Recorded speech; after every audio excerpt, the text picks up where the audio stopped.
Welcome to Karman class. So today we will learn about retail atmospherics. Retail atmospherics. If you haven't subscribed this channel yet, please don't forget to click on the subscribe button now. Retail atmospherics refers to the deliberate design and management of a retail environment to create a specific ambience or retail atmosphere that influences customer perceptions, emotions and behaviors. Retail atmosphere में सभी चीजें आती है, layout आता है, lightning आती है, music आता है, एसेंट आता है, एम्बियंस आता है, विजुअल मर्चेंडाइजिंग आती है, सेंसरी क्यूज आते हैं जिनसे कि सेल्स प्रमोट होती है while customer is in store. आपने ऑब्जर्व किया होगा किसी भी रिटेल स्टोर में जहाँ की आपने देखा होगा कि आप अगर एक चीज लेने जाते हैं तो वहां पे छोटी छोटी चीजें आसपास रखी होती है उससे रिलेटेड. अगर आप टी शर्ट लेते हो तो टी शर्ट के साथ में और भी चीजें रखी होती है ऑफर के साथ में जो अवेलेबल होती है. तो ये चीज होती है कि सेल्स को इंड्यूस करने वाली. इन शॉर्ट रिटेल एटमॉस्फेरिक्स का मोटिव होता है customer satisfaction, customer engagement and positive feelings of customer gain करना. अगर हम बात करें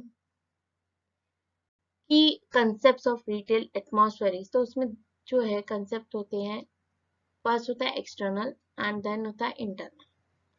सो देन अगर हम बात करें एक्सटर्नल एटमॉस्फेरिक्स की तो इसमें सबसे पहले आता है स्टोर लोकेशन. स्टोर लोकेशन ऐसे कि अगर आपका स्टोर जो है out of the market, out of the customer reach है तो आपका कहीं ना कहीं उस पर की सेल पे असर आएगा. और अगर आपका कस्टमर जो स्टोर है कस्टमर की रीच पे है, कस्टमर की नीड के अकॉर्डिंग है, तो आपकी जो है सेल पे उसका पॉजिटिव इन्फ्लुएंस पड़ेगा. टारगेट कस्टमर तक पहुंचना इजी है अगर आपके लिए तो सेल बढ़ेगी. देन आता है एक्सटीरियर डिजाइन. एक्सटीरियर डिजाइन अक्सर मैंने देखा है जैसे ऑटोमोटिव के स्पेयर पार्ट्स होते हैं या कोई भी गाड़ियों का शोरूम होता है तो उसमें ना आजकल गाड़ियों का जो जंक यार्ड होता है ना उसको थोड़ा फिनिशिंग करके उसको डिजाइनिंग के लिए यूज किया जाता है. दैट प्लेस एक्सटीरियर डिजाइन जो है थोड़ा सा एक्सक्लूसिव बनाता है, उसको अट्रैक्टिव बनाता है कि या डिफरेंट थॉट है, डिफरेंट आर्किटेक्चरल एलिमेंट्स हैं जिससे कि कस्टमर अट्रैक्ट होता है. साइनेजेस का यूज करते हैं लोग, कैप्शंस का यूज करते हैं, विंडोज का यूज करते हैं, लैंडस्केपिंग का यूज करते हैं. Then comes window displays. Eye catching and creative arrangement किया जाता है प्रोडक्ट्स का जिससे कि स्टोर की विंडो जो है कस्टमर को अट्रैक्ट कर सके. Then comes store front atmosphere. Store front atmosphere आप देखो अगर स्टोर का फ्रंट बड़ा सुंदर होता है ना तो आपकी अपने आप इंक्लिनेशन होने लगेगी कि यस वी मस्ट एंटर. जैसे आपने देखा होगा आप मान्यवर जाओ तो बड़ा सुंदर सा आपका गेट ऑटोमेटिकली खुलता है, आपको जाना भी नहीं पड़ता, मतलब हर टच भी नहीं करना पड़ता. और अगर आप और किसी शोरूम में जाएंगे, बड़े जितने भी शोरूम्स में जाएंगे आपको एंट्रेंस पे काफी मतलब ग्लूमी सा लगेगा, स्टैंडर्डाइजेशन सा लगेगा. दैट स्टोर फ्रंट बहुत अट्रैक्टिव बना के रखते हैं ताकि कस्टमर जो है अट्रैक्ट हो और सेंसरी क्यूज मिले उसे कि कस्टमर शॉपिंग करने के लिए आए. देन इंटरनल एटमॉस्फेरिक्स में फर्स्ट आता है store layout.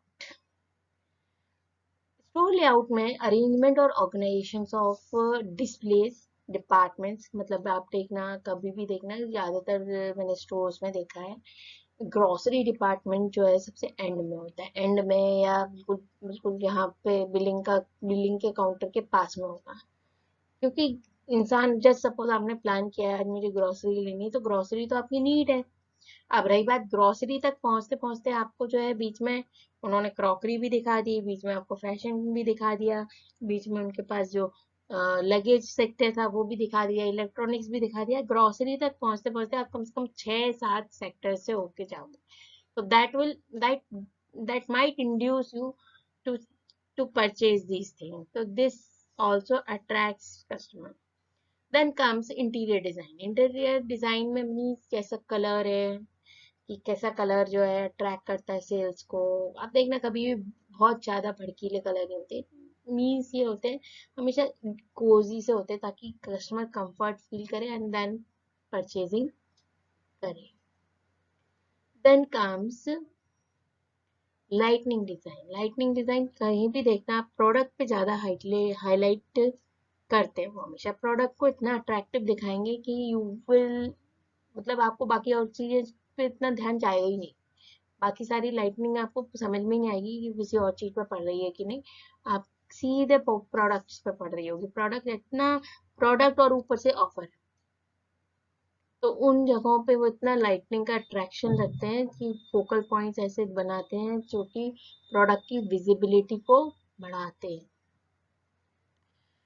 Then comes music and sound. आपने देखा होगा, ऑब्जर्व किया होगा कि अक्सर स्टोर्स में लाइट म्यूजिक चलता रहता है बैकग्राउंड में, जो कि जो है रिलैक्स करता रहता है, ताकि कस्टमर जो है स्ट्रेस्ड फील ना करे और उसको जो है एनर्जाइज फील हो, ताकि वो जो है अपने इमोशंस को कंट्रोल कर सके। देन का the scent marketing. Scent marketing ये होता है अरोमास। जब आपने देखा होगा अक्सर ये चीजें जो है जब भी परफ्यूमरी या इस तरीके के प्रोडक्ट्स होते हैं उस केस में वो उस चीज को एम्बियंस में स्प्रेड कर देते हैं, ताकि ऑल्फैक्टरी एक्सपीरियंस से कस्टमर इंड्यूस होगा उस चीज को परचेज करने के लिए। Then comes visual merchandising. What it says, ये आपको क्या है ऐसे अरेंज करना है अपना प्रोडक्ट कि अपने आप इंड्यूस हो सेल्स। प्रोडक्ट का अरेंजमेंट, प्रोडक्ट का साइनेज एंड प्रॉप्स, इससे रिलेटेड सब विजुअल मर्चेंडाइजिंग में आते हैं। Then comes customer service. अब क्या होता है नेक्स्ट, ये है कस्टमर सर्विस। कस्टमर अगर जो है आपकी सर्विस से खुश है तो वो बिल्कुल वो आपके यहाँ से परचेज करेगा, और आपकी नॉलेज, आपकी फ्रेंडलीनेस, आपका जो है पोस्ट सेल्स फीडबैक, यहाँ तक मतलब आपका demo, each and everything customer जो है एक्सपीरियंस करता है, और अगर वो पॉजिटिव रहा है तो आप कस्टमर जरूर आपके यहाँ से प्रोडक्ट खरीदेगा। Then comes product presentation. Product presentation क्या कहता है कि आपने जो प्रोडक्ट प्रेजेंट किया है उसकी पैकेजिंग कैसी है, वो हर जगह से अवेलेबल है कि नहीं, या आपके पास कितने प्राइस पे अवेलेबल है और जगह कितना प्राइस पे अवेलेबल है। तो ये डिफरेंशिएशन, जो प्रोडक्ट की पोजीशनिंग है मार्केट में, प्रोडक्ट का presentation, that appeals customer to make a purchase. So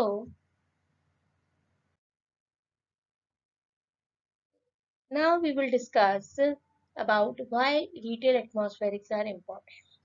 first, retail atmospheric से कस्टमर का एक्सपीरियंस एनहांस होता है। कस्टमर जो है थॉटफुली परचेज करता है, कस्टमर जो है अपनी डिजायर्स पे काम करता है, इंगेजमेंट का फायदा उठाता है कि कस्टमर को एक्सपीरियंस मिल रहा है तो वो उसका फायदा उठाता है।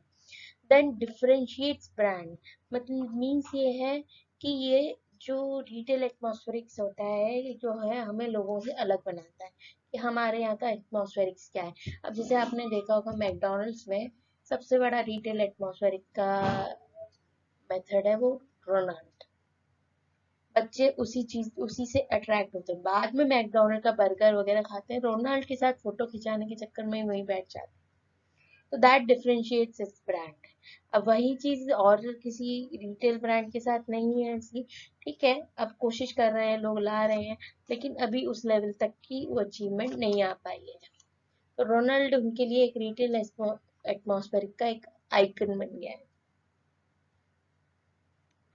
Influences buying behaviour. कई बार ये, जैसे मैंने आपको भी रोनाल्ड का एग्जांपल दिया, रोनाल्ड बाहर को ही चेयर के उस साथ लगा होता है, तो कहीं ना कहीं बच्चे वहां बैठते हैं तो अपने आप ही कस्टमर की इंक्लिनेशन हो जाती है, कभी आइसक्रीम ही लेके खा ली, कभी मैक पफ ले लिया, कभी बर्गर ले लिया, तो it always induces buying behaviour. Supports brand story telling. क्या होता है, कहीं ना कहीं हर ब्रांड की अपनी एक स्टोरी होती है, और उसकी स्टोरी के बेस पे वो लोग अपना स्टोर डिजाइन करते हैं रिटेल का एटमॉस्फेयर में।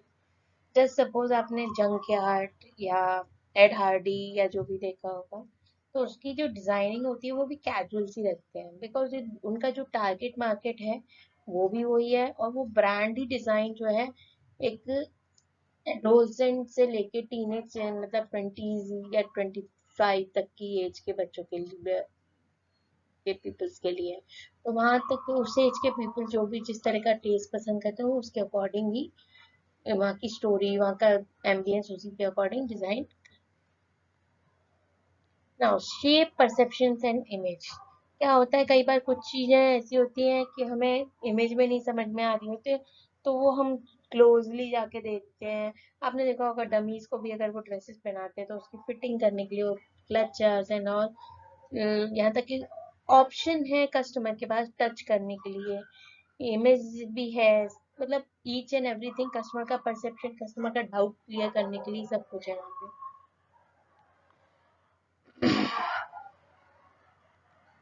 अब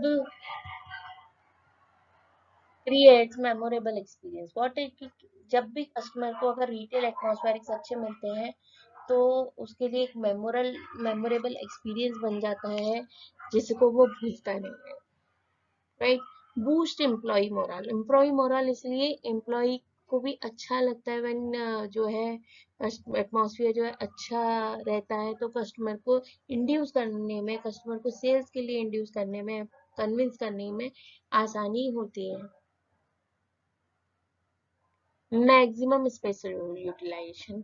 अब जस्ट सपोज आपने चीजें बहुत अच्छे से डिजाइन की हैं, और यहाँ तक कि जैसे मैंने आपको अभी एग्जांपल भी दिया था कि आप बिलिंग के काउंटर के पास में भी वो छोटा सा एक बकेट वगैरह रख देते हो, उसमें छोटे छोटे purses, wallets, perfumes, hand napkins and all इस तरह की चीजें रख देते। तो आप ये देखिए वो जगह, वहाँ पे कोई भी चीज और कोई डिस्प्ले हो नहीं सकता, और वहाँ पे और कोई चीजें हम कर भी नहीं सकते। तो ये उस जगह का स्पेस यूटिलाइजेशन है कि वहां पर ही ये चीज सबसे अच्छी प्लॉट होती है। And it is a strategic approach to induce sales, maximum product visibility.